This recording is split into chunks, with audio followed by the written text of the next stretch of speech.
A single dad CEO's car breaks down on a mountain road. A forest girl helps, and the mountain road twisted through shadowed woods, slick with rain, the headlights of the black SUV barely cutting through the downpour. Wind clawed at the trees, howling like wolves across the ridge. Kevin Stone gripped the steering wheel tighter, his knuckles pale beneath the dashlights. In the back seat, his 7-year-old daughter Ellie lay curled under a blanket, her face flushed with fever, her breath shallow. "Almost there, sweetheart," he murmured, though they both knew that was a lie. A sudden jolt rocked the vehicle. The engine sputtered, coughed, and died. The SUV rolled to a stop on the narrow shoulder, surrounded by endless trees and thick fog. Kevin tried the ignition. Once, twice, nothing. He looked down at his phone. No signal. "Great," he muttered, running a hand through his rain-damp hair. Outside, the storm grew louder, more violent. He opened the door, stepped out, and was instantly soaked to the bone. "Stay inside, Ellie," he called over his shoulder. "I'll see if I can flag someone down." But the road was empty. There were no cars, no cabins, just trees and rain and the growing panic in his chest. "Daddy?" came a small voice. He turned. Ellie was leaning out the door, her eyes heavy, skin too pale. "I'm cold." He rushed back, pulled the blanket tighter around her. Her forehead burned against his palm. She was burning up. "We need help," he said aloud to no one. Then, through the sheet of rain, a light appeared. A flicker, then a steady glow. Flashlight. A figure emerged from the woods, a woman in a hooded poncho, carrying a bundle under her arm and a lantern in her free hand. She moved with purpose, boots sloshing in the mud, her eyes sharp beneath the shadow of her hood. "If you stay out here any longer, the girl's going to get much worse," she said, her voice calm, direct. Kevin stood, shielding Ellie instinctively. "Who are you?" "The only person within 5 miles who's willing to help you survive the night," she replied. He hesitated, unsure whether to trust this stranger, but Ellie let out a soft moan and the woman stepped closer. "I have a dry place, warmth, water. You can't stay here." Kevin nodded reluctantly, lifting Ellie in his arms. The woman turned and led them into the woods. The path was narrow, winding through pine and cedar, slick with roots and wet leaves.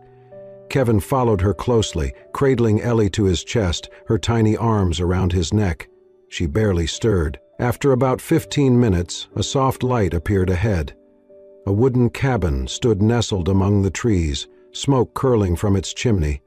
The woman opened the door and waved them in. "Lay her on the cot by the stove," she instructed, already moving to light more oil lamps. Kevin obeyed, setting Ellie down gently. The warmth inside hit him immediately, the scent of burning wood, herbs, and something sweet. The woman removed her poncho and hung it near the fire. Her hair was long, slightly tangled, her clothes simple but clean. She knelt by Ellie and pulled a soft wool blanket over her. "Fever's high," she murmured. "Do you have any medicine?" Kevin shook his head. "No, I was just trying to get her somewhere peaceful." She moved to a shelf and returned with a small jar. "Elderflower and ginger tea. It will help bring the fever down." He stepped in between. "Wait, what is that?" "It's safe, natural. I've used it for years." "You're not a doctor," she met his gaze, "and you're not going to find one up here tonight." He hesitated, then stepped back. She sat beside Ellie, coaxing her to sip from a cup. Ellie stirred, swallowed, and sighed. Her eyelids fluttered shut again. Kevin watched in silence. The woman stood and turned to him. "You're lucky I heard your engine die." "You live out here?" he asked. "Full time," she replied, placing the empty cup in a basin. "Name's Mira." He extended his hand. Kevin Stone." Mira glanced at his outstretched hand but did not take it. "Wash up, dry off. Your daughter needs you strong." He looked down at himself, mud to the knees, soaked through. In the corner, Mira had laid out a towel and a dry blanket. He moved toward them slowly, glancing back at Ellie. Mira followed his gaze. "She's safe, for now."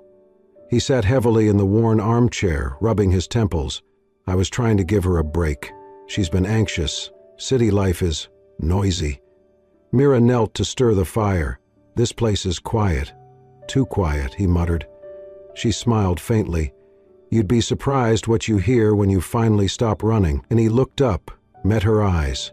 For a moment, something passed between them, an understanding, unspoken but solid.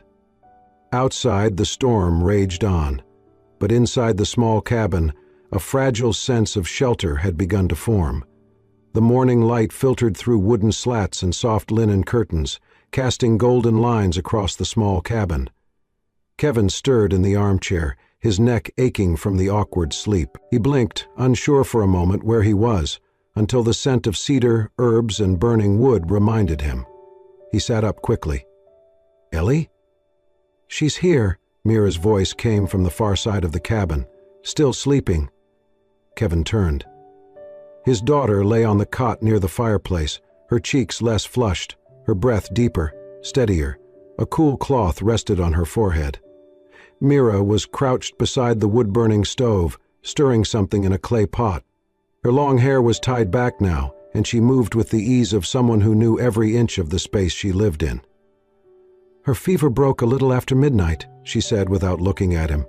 "That tea helped. She sweated out most of it." "What was in it?" Kevin asked. "Elderflower, ginger, wild mint, willow bark," he frowned. "That's not real medicine." Mira finally turned to him, unblinking. "It's real enough to help her sleep through the night." Kevin stood. "Look, I appreciate the shelter, but I need to get her to a real clinic. She should be seen by a doctor, blood work, IV fluids, not forest soup." Mira stood too, placing the ladle down slowly. "Do you see a road outside, a signal tower, ambulance lights?" Kevin looked away. "She's stable," Mira continued. "Better than when you carried her in, soaked and shaking. So maybe trust that she's not in danger right now." Kevin paced, his voice rising. "You don't get it. I've spent her entire life trying to protect her. Schedules, safety nets. I cannot afford to mess this up, not even once." Mira walked past him, opened a wooden cupboard, and pulled out 2 handmade bowls. "Do you want to stay angry, or do you want breakfast?" "I want control," he muttered. Mira turned sharply. "Then you should have stayed in your city, with your asphalt and blueprints." He froze. She continued, calmer now. "You design cities, right? Places where people can live. I preserve the wild, so people can remember how to feel." Kevin narrowed his eyes. "I don't need a lecture." Mira's expression didn't change. "Neither do I." They stood in silence, 2 worlds colliding in the stillness of a forest morning. Finally, Mira walked back to the stove and began to ladle porridge into the bowls. "I built this cabin with my own hands," she said. "Everything I eat, I grow or trade. I do not need electricity to be alive, and I do not need permission to trust the earth." Kevin looked down at the thick beams of wood, the handmade furniture, the shelves full of dried herbs and hand-carved tools. "You live like this?" "By choice," Mira smiled. "Yes, not to escape the world, but to live in the part of it that still breathes." He rubbed the back of his neck. "You're not afraid out here? Of wolves or weather, no. But I'm often afraid of people." That surprised him. "Why?" "Because they see something different and want to change it." He sat down slowly, not far from Ellie. Her little chest rose and fell peacefully. "I wasn't always a forest person," Mira admitted, handing him a bowl. "I lived in the city once. I know what it's like to rush, to plan, to worry. That's why I left." Kevin took the bowl but did not eat. "What made you stay?" She looked at him, really looked. "One day, I realized I could hear myself think again." They both turned as Ellie stirred on the cot. Mira walked over and knelt beside her, checking the cloth on her forehead. "She'll be up soon. Maybe hungry, the fever's going down." Kevin knelt opposite her, watching his daughter sleep. "I'm sorry I snapped," he said quietly. "I'm not used to this." Mira looked at him softly. "I know." He glanced around the cabin again. "No Wi-Fi, no phone, no backup plan. It's like you live on trust." "Exactly," she whispered. "And you? You're a man who builds cities that touch the sky, but your feet never touch the ground anymore." Kevin looked down at his shoes, still caked in yesterday's mud. "You may be right," he said. She stood and handed him a clean towel. "Then maybe while you're here, take your shoes off." He gave a reluctant half-smile. The storm outside had passed, but inside the cabin, something more profound was beginning to stir. A shifting of ground, a loosening of walls, a quiet question neither dared to ask yet. What if this pause was not just a detour, but the beginning of a different way to live? By the third day, Kevin had given up on finding a signal. No bars, no rescue trucks, nothing but wind in the trees and the occasional chatter of birds that seemed completely uninterested in his urban urgency. Ellie, on the other hand, had adjusted far too quickly. She was now barefoot more often than not, her once pristine pink sneakers resting untouched near the door. Mira had made her a small satchel out of cloth scraps, and Ellie filled it daily with rocks, leaves, feathers, and anything else she could name or imagine a story around. Kevin watched from the porch as Ellie crouched near a mossy log, Mira beside her, showing her how to spot wild mushrooms and draw patterns in the dirt. "She does not even miss the iPad," Kevin muttered to himself. He spent his mornings pacing, trying again and again to reach his assistant, his office, his inbox. Even with Mira's radio, there was no way to call down the mountain. Every failed attempt left him more frustrated, more off balance. The only working thing here was time, and it was not on a schedule. That afternoon, as gray clouds passed overhead, Kevin returned from checking the road, still blocked, still hopeless. He stepped into the cabin to find muddy footprints trailing across the wooden floor, and then came the shriek. "Ellie!" he called. She popped her head in from the kitchen, cheeks flushed, hands smeared with soil. "Yes, Daddy?" "What happened to you?" he said sharply. "You're covered in dirt." "I was helping Mira plant lavender near the stream," she beamed. "She said I have gardener's hands." Kevin's voice rose. "This is not a playground, Ellie. You could have gotten sick or stepped on something sharp." Her face fell. Mira appeared behind her, calm as ever, a faint line of soil across one cheek. "She was fine, Kevin. She was with me." Kevin turned toward her, exasperated. "You should have told me. She's 7. What if something happened?" Mira folded her arms. "You built a city park with interactive sculptures and splash pads so children could play safely in the open. Yet you panic when your own daughter touches a patch of dirt? She's not a blueprint," he snapped. "She's my responsibility, and I respect that," Mira said, voice steady. "But maybe she needs more than protection. Maybe she needs connection." Kevin looked down, his jaw tight. "You think I do not care?" "No," Mira said gently. "I think you care so much that you've forgotten how to let go." He said nothing. She walked past him to fetch a towel and handed it to Ellie, who stood in awkward silence, watching them both. "Go clean up, little bird," Mira said softly.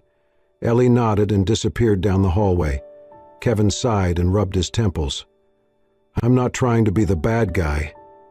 "You're not," Mira said. "You're just a father who has spent too long trying to build a world that cannot break."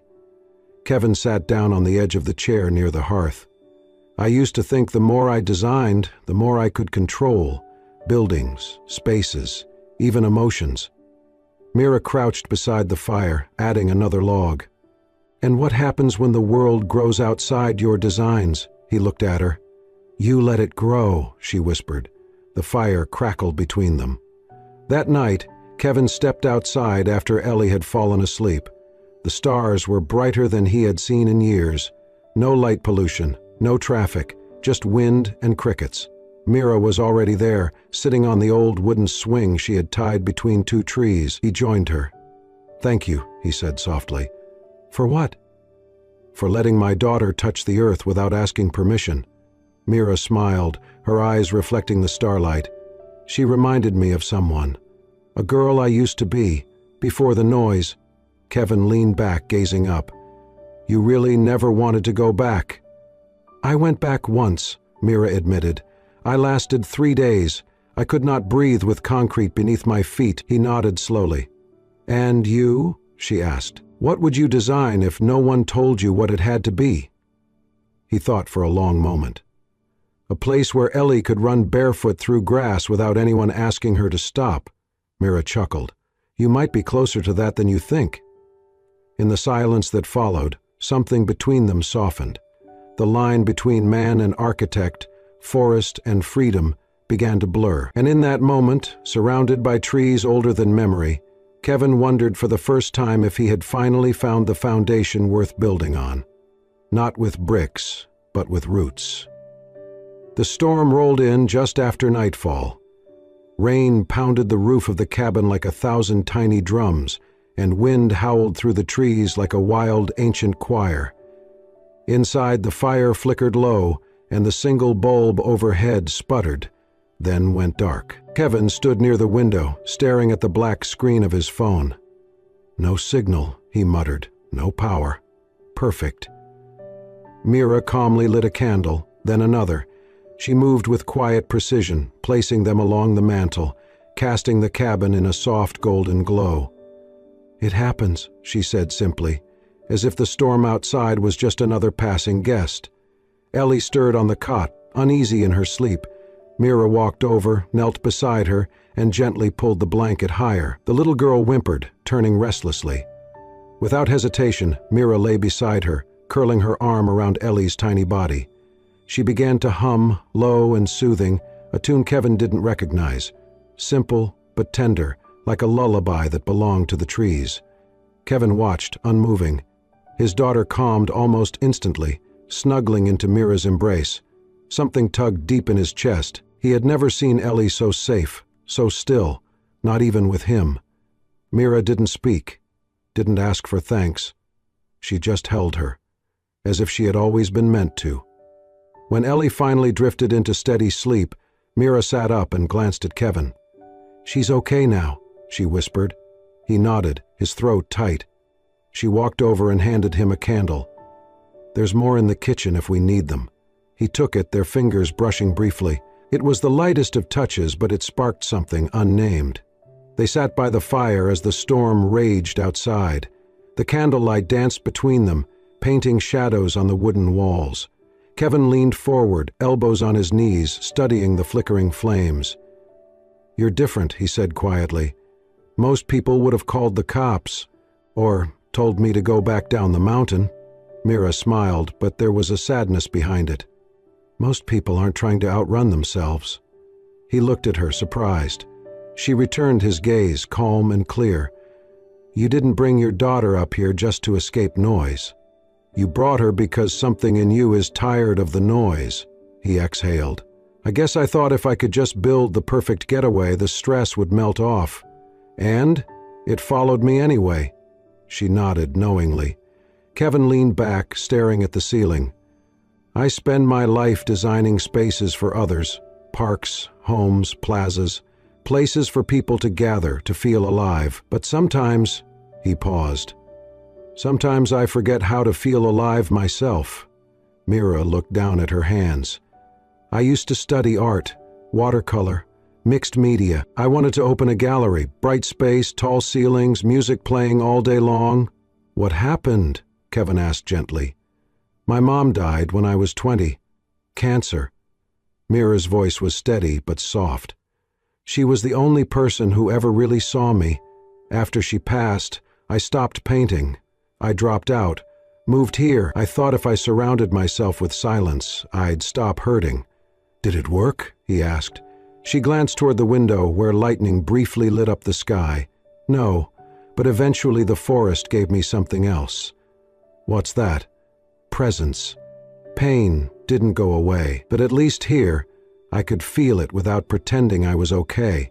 Kevin looked at her, really looked. In the gentle curve of her shoulders, in the quiet strength in her voice, he saw someone who had stopped running long before he ever started. "You're brave," he said. Mira raised an eyebrow. "For living without a dishwasher?" "For choosing stillness," he replied. Silence fell again, but it wasn't heavy. It was warm, honest. The candle between them burned low.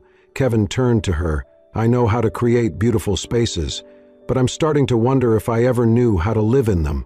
She didn't respond right away. Then she said, almost like an echo, "Maybe it's time you build something new." He looked at her. "Not a house," she added. "Not a park, not even a cabin." She placed a hand gently over her heart. "Maybe you need to start rebuilding here." The fire cracked softly between them. Kevin swallowed hard. "That's harder than drawing blueprints." Mira's voice was barely above a whisper. "Then maybe stop drawing and just start feeling." Outside, the storm began to ease, the rain slowing into a soft patter. Inside, two people who had spent most of their lives trying to control the world around them sat quietly, no longer trying to escape, but beginning, for the first time, to stay. The morning sun rose behind thick layers of drifting cloud, casting a muted golden haze across the mountaintops as Kevin guided the SUV down the winding road. The tires hummed steadily on the wet pavement, fixed, finally, but there was no comfort in the smoothness. The forest, lush and ancient, faded further with each turn. In the rearview mirror, the treetops seemed to sway one last goodbye, as if asking him, pleading with him, not to leave. Neither he nor Ellie said much during the drive. The silence wasn't tense, it was wistful. Ellie hugged her stuffed raccoon to her chest, the small, handmade toy Mira had sewn just the night before. Its crooked smile and mismatched button eyes gave it more personality than half the toys she had back in the city. She didn't look at Kevin. She didn't look at the road. She just stared out the window, eyes wide and too quiet for a 7-year-old. Her voice finally broke the stillness. "I wish we could stay longer." Kevin glanced at her, his chest tightening. "I know, baby. Me too."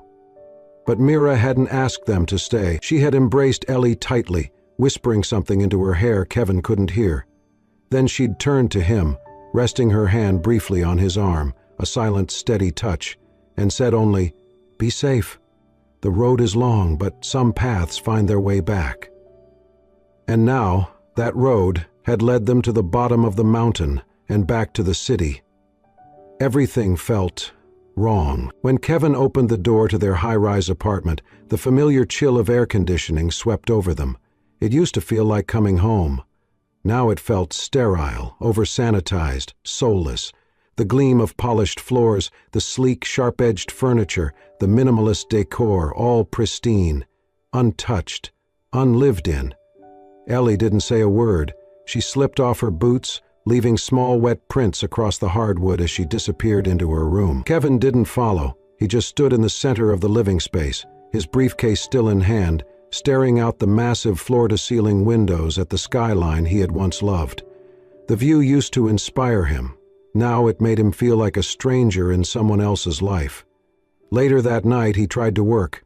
He sat at his desk, opened his laptop, and pulled up the resort blueprints. The familiar lines and angles filled the screen, perfectly measured, professionally rendered. Sleek towers, infinity pools, private cabanas, a luxury retreat that would rise right where Mira's cabin now stood. It was supposed to be his masterpiece. His name would be on everything. His firm would gain prestige, acclaim. But all Kevin saw was concrete cutting through roots, steel rising where wild lavender had once bloomed, a scar waiting to happen. He leaned back in his chair, exhaled slowly, and pressed the power button. The screen went dark. He sat in the silence, staring at his reflection in the black mirror, and for the first time, he wasn't proud of what he'd built. The days that followed only deepened Kevin's sense of disconnection. Everything in the city felt sharper, colder, louder. He heard the screech of brakes and the endless hum of elevators with a new awareness, like someone who had lived in quiet and was now being shouted at. The walls of his apartment, once admired for their minimalist charm, now closed in around him like a sleek, polished box. Ellie had changed too. Once inseparable from her tablet and streaming shows, she now refused screens altogether. She spent her afternoons curled on the living room floor, sketching page after page of trees, mossy rocks, wildflowers, birds in flight. Mira's face appeared in soft pencil lines more than once, her braid, her boots, the way she knelt by the garden. Ellie slept each night clutching the stuffed raccoon Mira had made for her. In the mornings, her first words weren't about breakfast or school, they were questions about the garden, the smell of firewood, the lavender patch near the creek. Kevin tried to dive back into work, to force focus, but his creativity had vanished. The ideas came flat. Designs that once brought him excitement now felt like soulless geometry.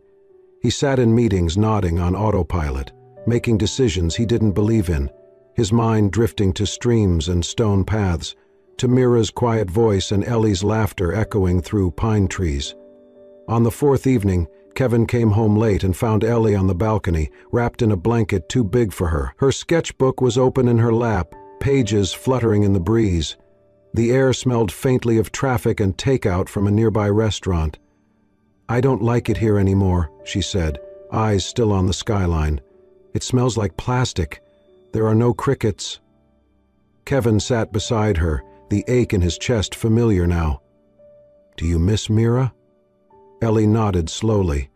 "And the firewood, and the stars." And how quiet it felt. She paused, then added, "But not the lonely kind of quiet, the good kind." He followed her gaze to the shimmering lights of the city, a grid of ambition stretching endlessly outward. "You know," he said, voice soft, "I think I forgot how to breathe until I got there."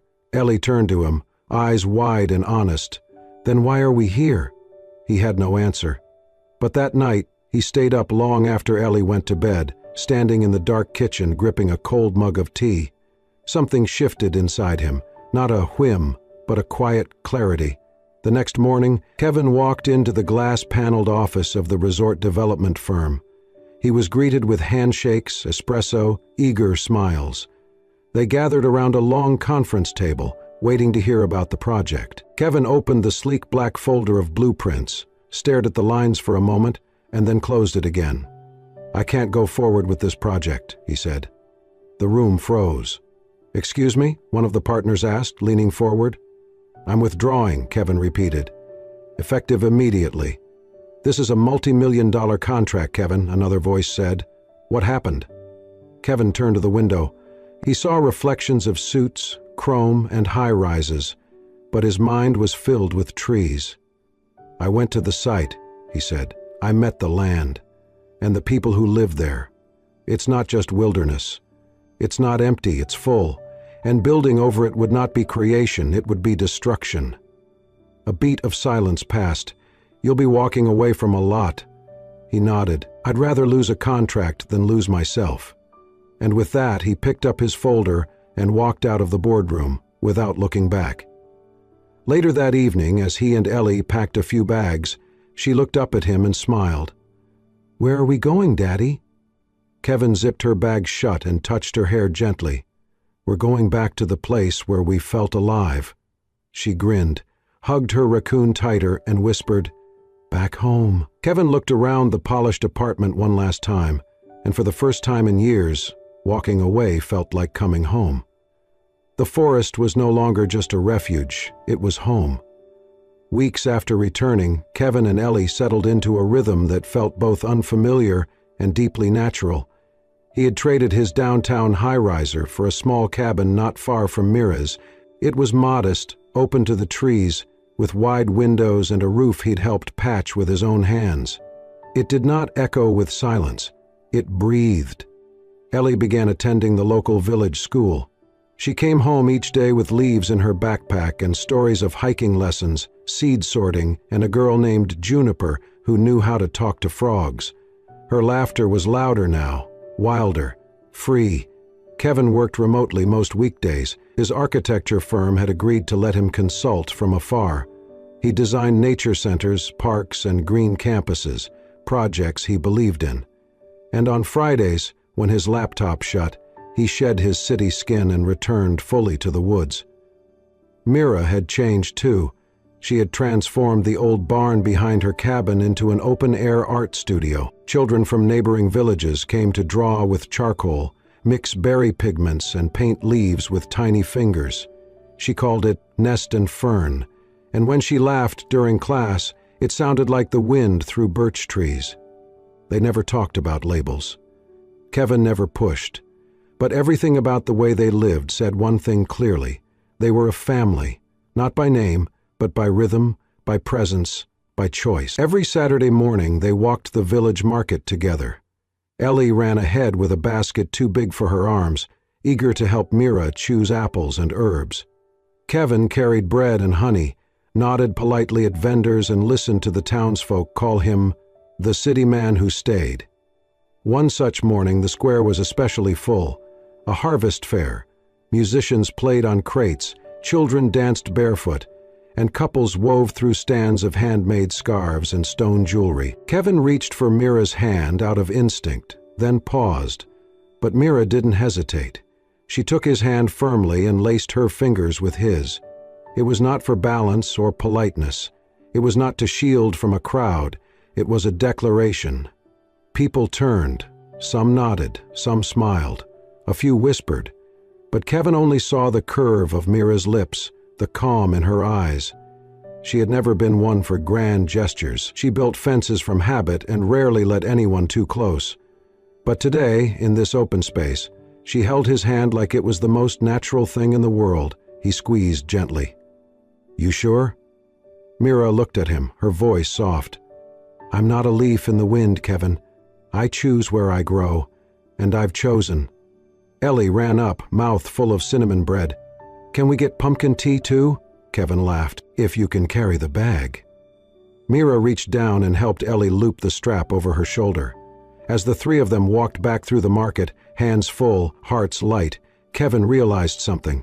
He had spent most of his life designing for permanence, stone, steel, foundations that lasted. But this fragile, living bond between them, it was the most rooted thing he had ever known. No concrete could hold a family together, but love, grown slow and wild and honest, that could hold through anything. The forest held its breath. Under the towering tree where their paths first crossed, the same one that had once stood silent witness to a broken-down SUV and a woman holding a lantern in the storm, now hung wildflower garlands and ribbons made of linen. Wooden benches lined the natural clearing. The air smelled of pine, lavender, and a hint of wood smoke. It was not a wedding like in magazines. There were no velvet drapes or champagne towers, but there was laughter. There was music, played on fiddle and hand drum by village friends. There were smiles and hands held, and children dancing barefoot in the moss. Mira stood in a soft off-white dress, stitched by a neighbor and dyed with pressed flowers. Her hair was loosely braided with fern sprigs and forget-me-nots. She had never imagined herself as a bride. Not really. Not until now. Kevin stood opposite her, wearing a light linen shirt, sleeves rolled up, boots still muddy from the trail. His eyes never left hers. Ellie, in a light green dress, clutched a folded paper with both hands. Her voice was small but certain as she stepped forward between them. "Today," she said, "I want to say thank you. To Mira for being my roots, for teaching me to draw with mud and to listen to birds. And to Dad," she looked up at Kevin, her voice thickening with emotion. "Dad used to build big cities with lights and towers, but now he builds something even more important. He built a home in my heart." Kevin smiled, his throat tight. "I love you both, and I hope this tree keeps all our stories." Mira knelt and hugged her tight.